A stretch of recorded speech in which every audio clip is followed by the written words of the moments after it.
अस्सलाम वालेकुम नाज़रीन, न्यूज़ बॉक्स के प्रोग्राम आज के मेहमान के साथ मैं हूँ आविशमान।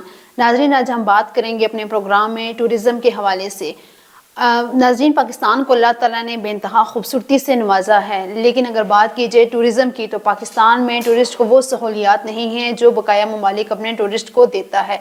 सहूलियात की अदम फराहमी की वजह क्या है, इस हवाले से बात करने के लिए आज हमारे साथ मौजूद हैं assistant director tourism GTA Ehsan Hamid sahab. अस्सलाम वालेकुम सर, कैसे हैं आप? ठीक है सर, सबसे पहले मैं आपसे ये पूछना चाहूँगी कि पाकिस्तान खूबसूरती में किसी से कम नहीं है, लेकिन अगर बात की जाए पाकिस्तान की खूबसूरत जगहों की तो बहुत सारे लोग हैं जिनको उनका इल्म नहीं है, लेकिन अगर इल्म है तो वहाँ सहूलियात की अदम दस्तयाबी है। तो इस हवाले से आपका डिपार्टमेंट क्या काम कर रहा है और लोगों को किस तरह अवेयरनेस दे रहा है? और देखिए जी, सबसे इम्पोर्टेंट तो ये है कि जब से पाकिस्तान में कोरोना आया उसके बाद जब टूरिज्म रिस्टोर हुई तो जो लोग पाकिस्तान से इंटरनेशनल टूरिज्म के लिए बाहर जाया करते। और देखिए जी, सबसे इम्पोर्टेंट तो ये है कि जब से पाकिस्तान में कोरोना आया उसके बाद जब टूरिज्म रिस्टोर हुई तो जो लोग पाकिस्तान से इंटरनेशनल टूरिज्म के लिए बाहर जाया करते थे उनको एक एक्सपोजर मिला पाकिस्तान की तरफ कि पाकिस्तान का खूबसूरत है, जिसको आपने पाकिस्तान को नहीं देखा तो आप बाहर जा रहे थे।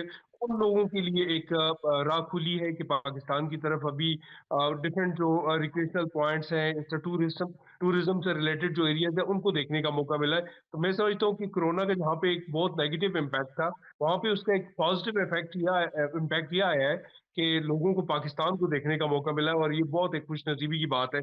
और जहाँ तक आपका सवाल ये है कि लोगों को प्रॉब्लम्स का या उनको पता नहीं है, तो मेरा ख्याल है अभी बहुत सारे डिपार्टमेंट्स ऐसे हैं, स्पेशली अगर मैं केपी की बात करूं, केपी को दुनिया को दिखाने में सोशल मीडिया ने एक बहुत पॉजिटिव इम्पैक्ट दिया था और लोगों ने सोशल मीडिया पे पाकिस्तान की और स्पेशली जो खैबर पख्तूनख्वा की नेचुरल ब्यूटी थी इसको देख के लोगों को बहुत एक इंटरेस्ट पैदा हुआ कि वो पाकिस्तान में आके और इन एरियाज का विजिट करें। जी सर, आप ये बताइए कि बहुत से लोग हैं जो सैर तफरीह के लिए बाहर के मुल्कों का रुख करते हैं, लेकिन क्या आप समझते हैं कि पाकिस्तान खूबसूरती में किसी दूसरे मुल्क से कम है? मैं अगर बात करूं नेचुरल ब्यूटी से के हवाले से तो आपको मैं ये बात बावसूख तरीके से बता सकता हूं कि जो लोग स्वीडन, सिंगापुर, थाईलैंड और स्विट्जरलैंड जाते हैं, ये पाकिस्तान के अंदर जो नेचुरल ब्यूटी है उन उन मुल्कों से ज्यादा है। और यहाँ पे जब लोग इन एरियाज की तरफ निकले हैं, जो लैंडस्केप है हमारे जीबी का, नॉर्दर्न एरियाज का, एक खूबसूरत आपके पास वहाँ पे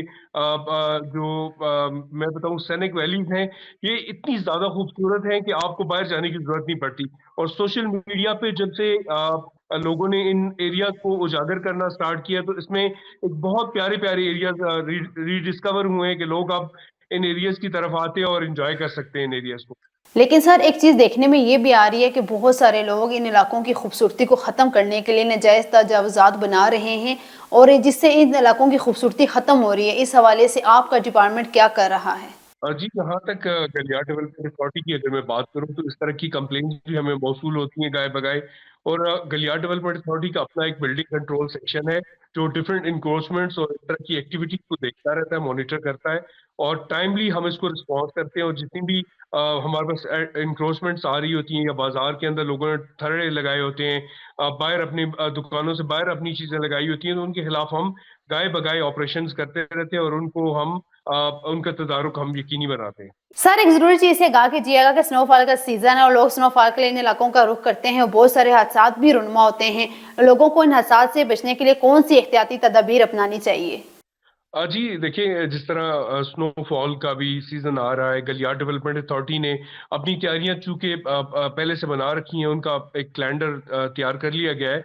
और गलियार डेवलपमेंट अथॉरिटी इस टाइम अपनी मशीनरी हमारे पास मौजूद है, हमारे पास स्टाफ मौजूद है, ह्यूमन रिसोर्स हमारे पास मौजूद है और हम इस बात की मुकम्मल तैयारी कर रहे हैं कि कोई भी नाखुशगवार वाकया पेश ना आए। जिस तरह माजी में इस तरह के इंसिडेंट हुए, हम उनकी तैयारी कर रहे हैं कि इस तरह की कोई भी नाखुशगवार इन फ्यूचर हमें पेश ना आए। और साथ ही हम जो हमारे टूरिस्ट ट्रैवल करते हैं गलियात की तरफ, उनके लिए हम फैसिलिटेशन सेंटर हम बना रहे हैं। उनके लिए हम गाइड्स वहाँ पे इंश्योर करेंगे कि वहाँ पे गलियात में डिफरेंट वेन्यूज पे मौजूद हो ताकि उनको मदद और रहनुमाई फराहम कर सकें। सर, देखने में यह है कि कश्मीर में टूरिस्ट की हेल्प के लिए टूरिस्ट पुलिस बनाई गई है, तो क्या केपी टूरिज्म डिपार्टमेंट ने भी ऐसा कोई इकदाम किया है? जी बिल्कुल, खैबर पख्तूनख्वा जो टूरिज़्म डिपार्टमेंट है, उसने खैबर पख्तूनख्वा टूरिज़्म पुलिस को इंट्रोड्यूस करवाया और इस टाइम खैबर पख्तूनख्वा के जितने भी रिक्रिएशनल रिज़ॉर्ट्स स्पॉट्स हैं, वहाँ पे टूरिज़्म पुलिस एक इन एक्टिव है और वहाँ पे काम कर रही है। टूरिस्ट को वहाँ पे फैसिलिटेशन प्रोवाइड कर रही है। जितने हमारे ट्रैक्स हैं, हमारे जो टूरिस्ट अट्रैक्शन के साथ अटैच फॉरेस्ट है, उसके अंदर वो अपनी सिक्योरिटी के हवाले से किसी इंसिडेंट को पेश आने से रोकने के हवाले से डिफरेंट अपनी एक्टिविटीज करते रहते हैं और वहाँ पे मौजूद होते हैं और चाहे वो सीजन हो चाहे ऑफ सीजन हो टूरिस्ट पुलिस जो खैबर पख्तूनख्वा में आने वाले टूरिस्ट हैं उनको फैसिलिटेट करने के लिए हम वक्त तैयार है और मौजूद है। सर यकीनन आपको याद होगा कि कुछ साल पहले नथिया गली में स्नोफॉल की वजह से बहुत सारे लोगों की डेथ हो गई थी। अगर और बहुत सारे लोग जो है अमूमन इस तरह के हालात का शिकार हो जाते हैं, तो अगर कुछ लोग इन हालात का शिकार हो जाएं तो उनको ऐसी कौन सी एहतियाती तदाबीर अपनानी चाहिए जिसकी वजह से वो सेफ रह सकें? जी देखिए, जहाँ तक माज़ी के वाक़यात की बात हम करें या जो सानिया मरी हुआ था उसके हवाले से मैं बात करूँ, तो सबसे जो इम्पोर्टेंट बात अवेयरनेस के लिए है कि जब टूरिस्ट को आने से इंतज़ामिया मना करे तो आप रुक जाया करें, आप ज़ोर ना दिया करें। हमारे यहाँ बहुत सारे ऐसे वाक़यात पेश आते हैं जब हम रास्ता बंद कर देते हैं या हम लोगों को बताते हैं कि स्नो स्टॉर्म आ रहा है या बहुत ज़्यादा आपके पास स्नोफॉल एक्सपेक्टेड है, तो आप जिस वक़्त बर्फबारी जारी हो उस वक़्त ट्रैवल ना करें।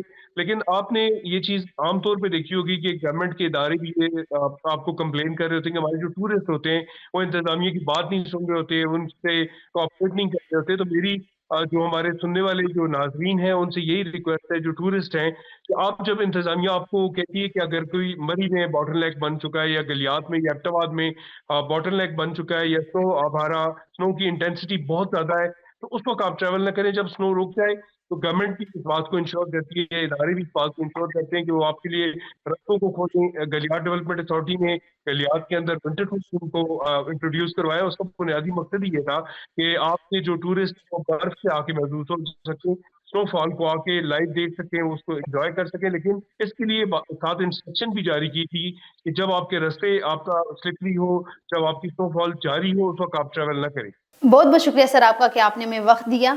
इसके साथ ही नाजरीन प्रोग्राम का वक्त ख़त्म हुआ जाता है। अपनी होस्ट आविश शवान को दीजिए इजाज़त। अल्लाह हाफ़िज़।